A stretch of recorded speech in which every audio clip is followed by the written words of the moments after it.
Good afternoon, boomers and empty nesters. Today I'm going to post a little thing about moves you can make to make you a little more money as an empty nester. Um, and the first thing that I'm going to tell you to do is drop the insurance. If your child no longer lives with you, you should not be carrying them in your car insurance. Most insurance policies require that resident relatives are residents. So if your kid doesn't live with you, they might not be technically eligible to be covered under your insurance policy. So at the very least, check that out. But if you make them buy their own coverage, make sure that they don't buy junk just to save money. Make sure they have at least 100, 300 bodily injury coverage with an equal amount of uninsured motorist coverage, because if they get in a wreck, they'll need it. And they're much more likely to get in a wreck than you or I are. You may also want to reevaluate your life insurance needs if the kids are out of college and on their own, because you may only be left with a spouse as a dependent, and scaling back on coverage may give you more spending money. You certainly don't need to replace the kind of income that you had when you had a house full of people depending on you. So that's number one. Number two, drop the extra cell phones. When the kids are no longer with you, you don't need to have them on your plan. You'd be amazed how much money you can save when you get rid of all that stuff that you had accumulated on your phone bill because of covering the kids and their phones. Number three, sell the extra vehicle.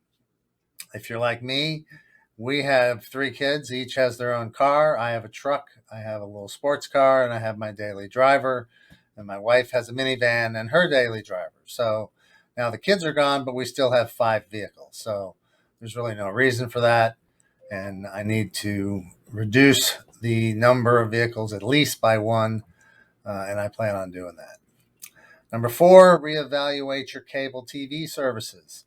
Do you still need HBO, Showtime, Hulu, YouTube, Fire Stick, and the NFL ticket? Well, you would need the NFL ticket. But there's probably lots of extra streaming services that the kids watch that you don't need anymore. So check that out. Let me see. That's 1, 2, 3, 4, 5. Number 6, declutter the house, the attic, and the garage. We try to do this at least twice a year. It's amazing how much junk you can accumulate. Some stuff can be turned into cash. You can go on eBay or Mercari or Swappa or Craigslist or one of those and get rid of stuff and make some money doing it, or just to create some space. Send your old photo albums off to be digitized or put in book form, and use that newly found extra space for a new hobby or an income-producing business. Next is downsize the homestead. This is a hard one. I know I'm resisting it. I've been in the same house for 31 years. It's 5 bedrooms and there's just 2 of us, but 4 of them are upstairs, so we just don't go upstairs or turn the AC on upstairs unless we have company. So, but I could tell you we could sell it and use the equity to buy a much smaller house, and we wouldn't have any mortgage payment, and we'd have a lot less junk, and it would probably make our lives easier. But that's that's a Band-Aid we've yet to pull off. Also, you can use up all that freed off cash to top off your retirement accounts or to pay off debts. Once you've done these things and found yourself with lots of extra money, try to not waste it. And last, hook the kids up with their own financial planner. You get them, they're all off earning their own money. They're all living in their own homes. It's time for them to learn how to plan for their own retirement.